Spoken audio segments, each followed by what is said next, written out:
doing a quick video. It's a snowy day here in New Jersey. I'm heading out plowing soon. Talking a little bit about expenses and how to figure out your operating costs. Somebody spoke about this earlier this week, and they said that I would put a video up and talk a little bit about figuring out your expenses.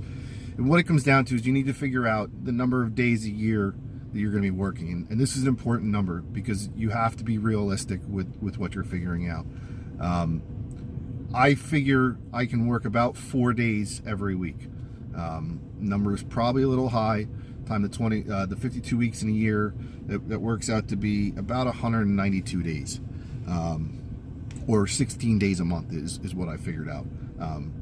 So there's variations. In reality, the days that I can actually work are more than that.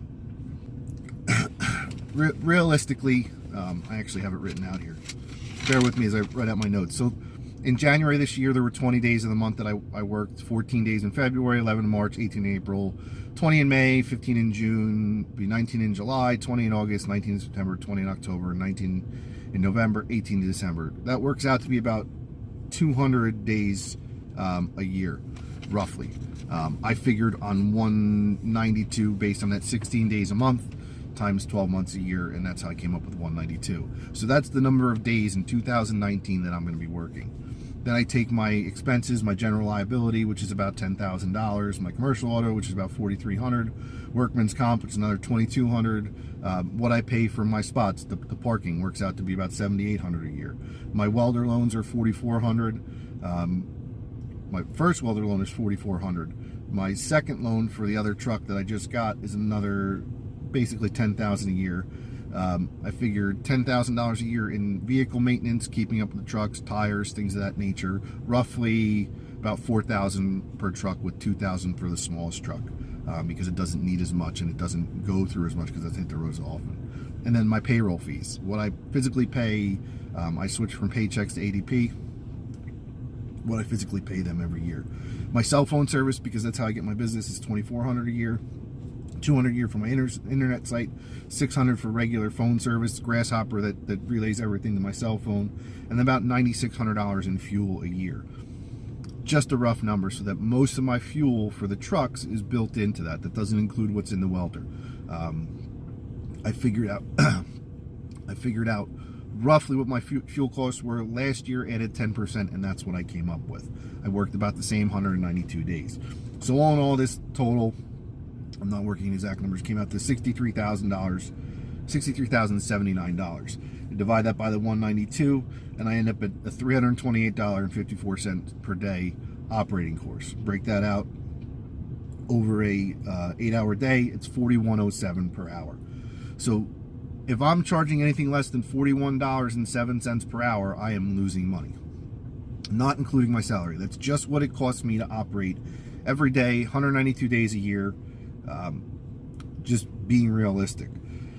If I add in a rate of anywhere from $30 to $37.50, well, I did $37.50 an hour, so that's $300 a day for an 8-hour day. It's $78.57 per hour. So that's kind of my break-even mark. If I'm doing something more with a more expensive filler, I have to adjust my rates beyond that. So this is just my base rate and what I'm getting paid per hour.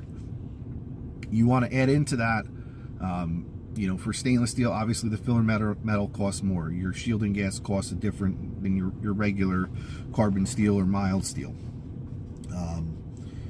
For a helper, I use the same figure, but I'm not using a helper all the time, so I just have to figure out the rate. So if I'm giving a helper $200 a day to help me for whatever it is, and that's high. Normally it's like $150 a day for an unskilled laborer or someone who's just going to be grinding all day. I'm about $66.08 an hour for what I need to recover for them, to pay them and cover my costs. Obviously that number is a little bit lower. If I had a steady helper, I could basically divide my daily rate in half if I was using them every day and count them towards that. I just add in what it costs me more or less to operate, and it's a cheater's way of doing it because it's not actually 100% accurate. It's probably actually a little bit lower. So I should really take that number, cut it in half, take the 41.07 an hour and make it the 20 and change, 20.50, whatever, per hour, and add that to their rate and have a lower rate for them. So it would be roughly $47-ish an hour for a helper, because obviously every day I have a helper, I'm cutting what I have to recover that day in half, because there's 2 guys on the job, and effectively lowers my rate. So that's how I get to my break even. In order to pay myself, I need to make $78.57 per hour, or $330 per day. So anything above and beyond $330 is profit for the business. Why is profit for the business important? Because this is how your business grows. You need, your operating costs are your operating costs. A business has to make a profit above and beyond what your break even is in order to stay in business. If you're not, if you're just doing it at the bottom, you're never going to grow. You're never going to be able to take on bigger jobs. You're never going to be able to really move your business along. You need to be able to invest, whether it be new machines or materials or specialized equipment, or just being able to cover healthcare costs for your employees, which I don't have to cover because I'm self-employed. I have insurance through my primary job. But if you're worried about that, you have to figure in, you have to take that number for what your major medical and insurances are, and add that into your hourly rate to break even. And if you're working out on your own, those are things that you need to think about. If you have a family, if you have kids, if whatever the case may be, those are all things that you have to think about. You have to make this worthwhile for you, because it's a business. A business has to make money at the end of the day. As much as your customers are trying to meet a bottom line, you have to meet a bottom line too. And I talk about this bottom line all the time. Plain and simple, you need to be making a percentage above and beyond whatever your break even is. That's business. There's no other way to put it. That's a basic business principle. The business has to make money above and beyond what you're doing. Now, if you're a sole proprietor or an LLC, legally as a business owner, you can take 40% of the business off the top as your salary. The accountants that are out there know this better than I do. That's one way to do it. 40% of your take every week is what you take. That's allowable by the government. That might have changed. I don't know about the 2018 tax laws, but everything changed last year, obviously, with President Trump. Whether you like him, love him, hate him, he changed the tax laws. It changed for everybody. I don't know how that affects guys now, because I give myself a salary. I pay myself every week. Why do I do that? It's income. I can use it towards, if I have to refinance my house, if I have to do something with colleges for my kids, it's an actual check cut to me. Yes, it costs me money to do that. Is it the best way to do it? I don't know, but it works for me, because at the end of the day, I want to be able to put something down on the paper to show my salary going up so that I can qualify for a better house, bigger house, shore house, whatever it may be, because that's what I'm doing this for. I'm doing this for a better life for my family.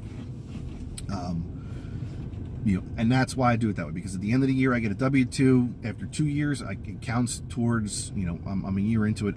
After 2 years, it counts towards my salary. A bank will look at it and say, okay, this is income. It counts towards, whatever you're making, and can be factored into things like mortgages, loans, whatever the case may be. That's why I do it that way.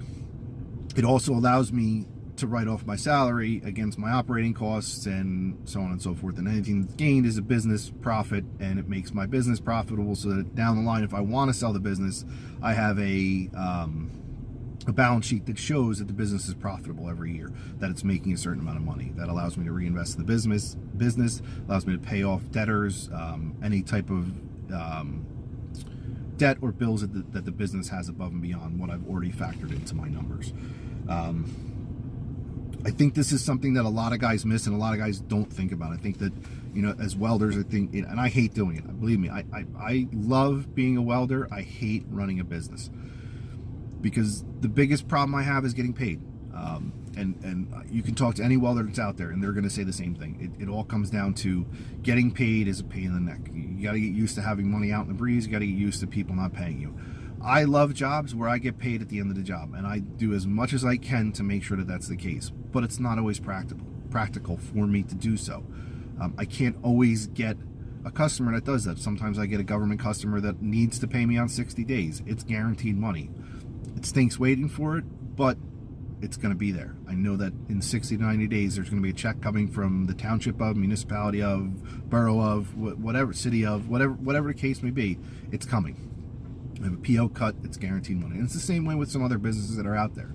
I don't want to take on big jobs. I would rather do 100 small jobs and get paid cash at the end of the day every day and do what I have to do. But in reality, that's not always what's going to happen.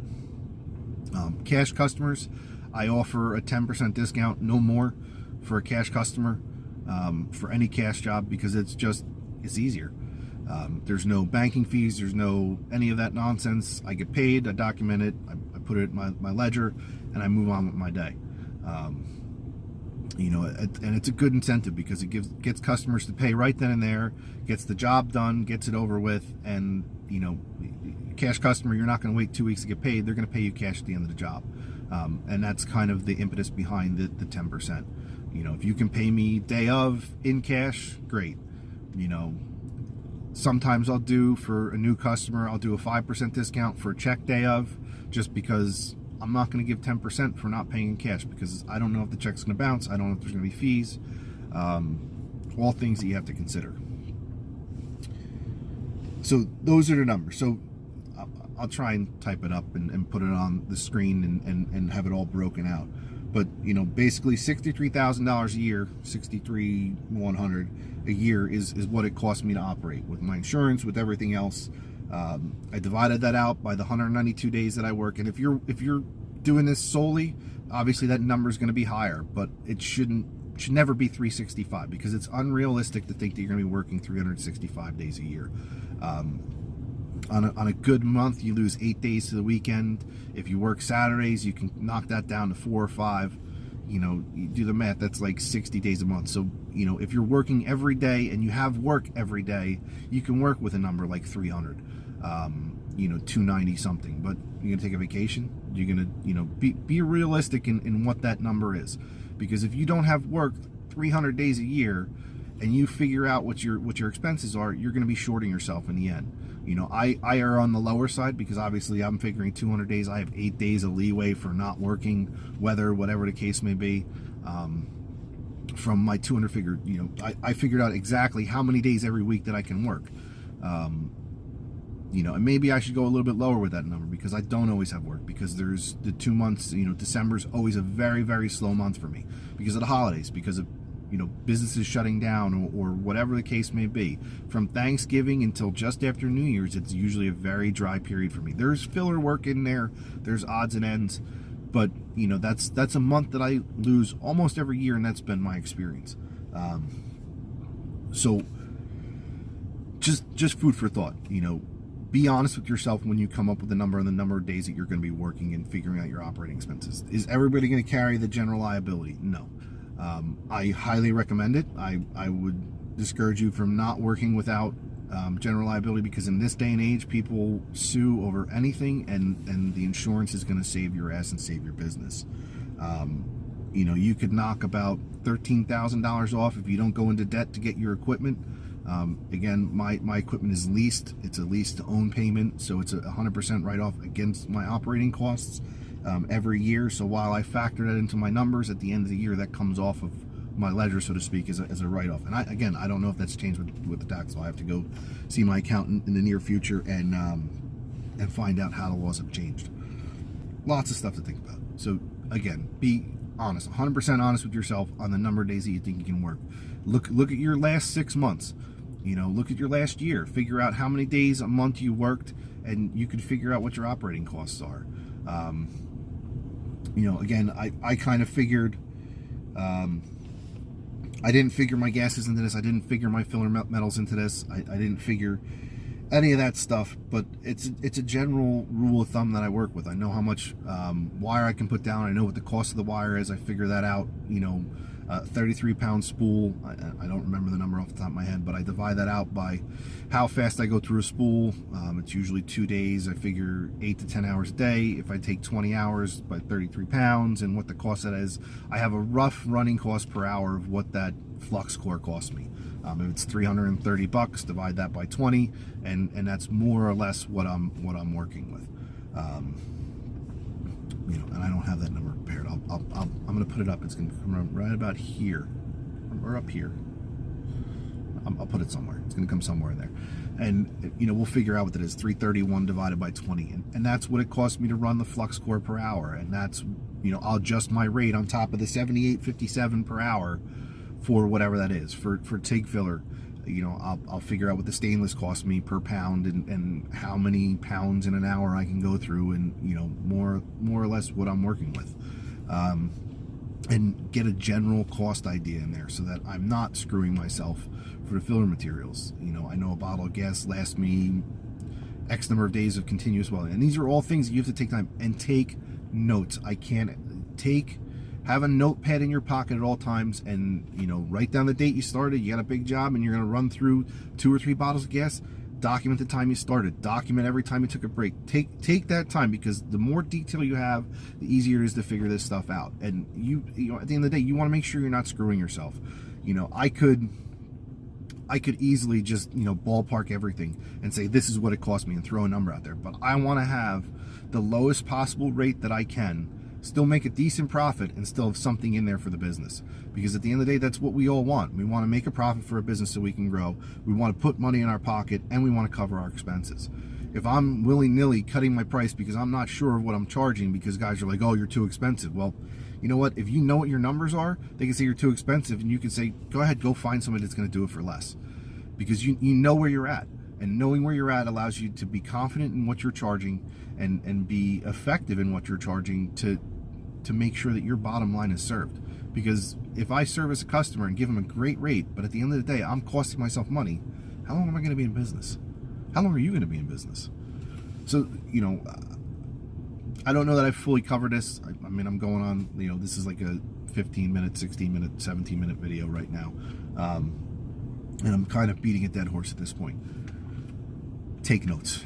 Take lots of notes on what you're doing, you know, and that's what it really comes down to. We're, you know, as welders, we're detail-oriented people. We pay attention to what the metal's doing, how our puddle's going, how everything's laying down. We're sensitive to our heat. We're sensitive to transfer, warping of the steel. Whatever it may be, we're paying attention to millions of things. If we just take the time to take notes on what we're running, you know, the bottle size, how fast I run, you know, how fast we run through it, effectively how many inches of weld we got with that, we can kind of, you know, draw a picture of what our costs are and price ourselves accordingly. I know guys have said that, you know, I charge $50 an hour for this or that, or, you know, whatever, and that's great. You know, more power to you. You know, just make sure that you're not getting screwed. It takes one day. It's a snowy day. I took 2 hours this morning because I know I'm not going to get everything done, and I went over my numbers. I took all that time to figure out what I'm paying and put a number to it.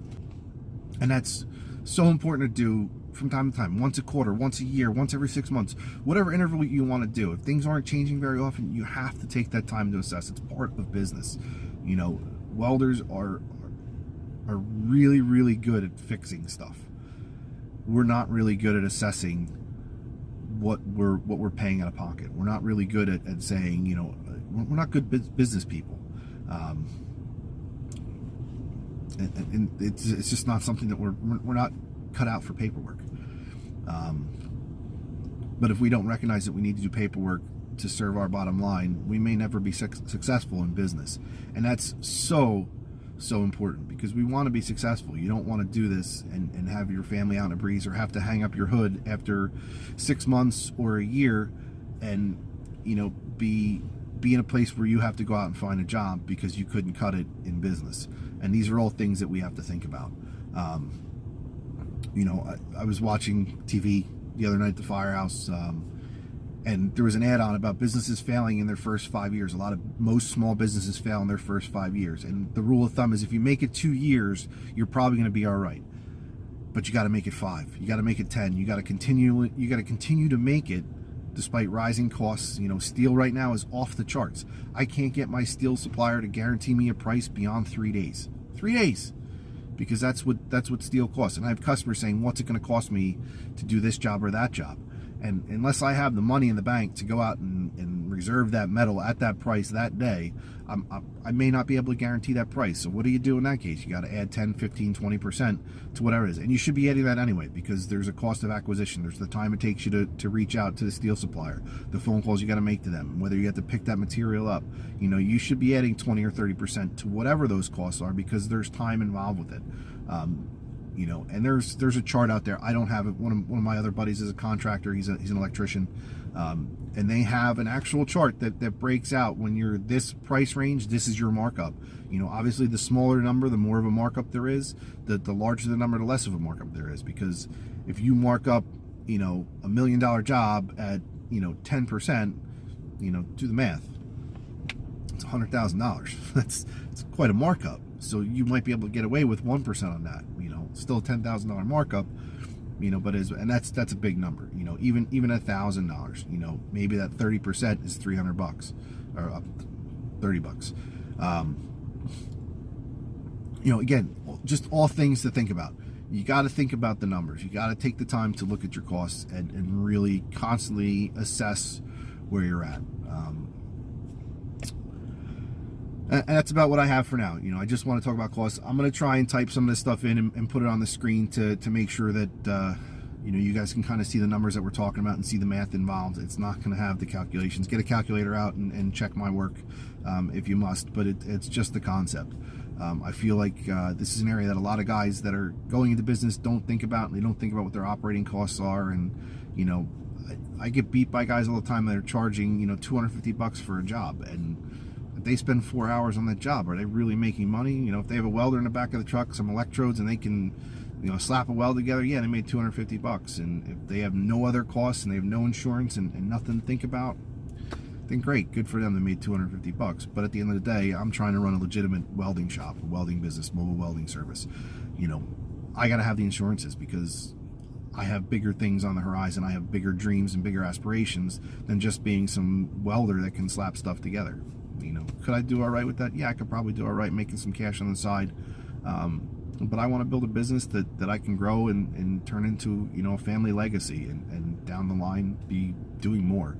I was watching years ago, I was watching TV last night, and Orange County Choppers came on, and it's no secret that between Jesse James and Monster Garage and Orange County Choppers, that was the bug that bit me, that got me started in welding in early 2000s, 2003, 2004. And what they did with metal inspired me and got me really, really excited about welding. And I got into this industry as a result of it. And it was on last night. I want to build something like that. That's my goal. Will I ever be that big? Probably not. But who cares? I want to build something like that. I want to build a legacy that's bigger than me, and something for me to pass on to my kids, so that they don't have to worry about their future. Yeah, I have daughters, but that doesn't mean they can't weld. There's a lot of kick-ass female welders out there. And honestly, I wear a pink hat. I have a pink hat for my kids, pink welding cap that I wear, because I'm proud of my daughters, and there's nothing that they can't do. They can do anything. It's 2019. The world has changed. I fully expect that my daughters want to weld. They can weld, or maybe they'll get in the business and they'll just run the business. Who knows? But that's the ultimate goal. I don't know what your goals are. I hope that your goals are as big or even bigger than what I dream of. But if you're in business, if you're not growing, you're falling apart. There's guys that say that I can do just enough to get by, and that's great. But in the big picture, what's the end game? Do you want to just get by, or do you want to live high on the hog? Do you want to live, a good life and be able to take vacations and do things like Disney World and go places and do things with your kids? And that's my world right now. Taking my kids to Disney is probably the ultimate vacation right now, because my kids are 6 and 4. It's a magical place. Maybe you want to go to Bali. Maybe you want to go to Mexico. Maybe you want to go on a fishing trip down in South America. Who knows? But whatever those goals are, you got to be serving them at the end of the day. We don't want to just to exist. I always say all the time, I don't want to live to work. I want to work to live. I want whatever my efforts are paying off in some way, shape, or form that makes my life better. Because at the end of the day, that's what it's about. It's not about making money. I can't take it with me when I go. I'm not looking to take it with me when I go. I want to make the most of what I have while I'm here. And I want to build a business that would allow me time off and not working 7 days a week to make ends meet. Now, if that's what you got to do, that's what you got to do. I'm not knocking that.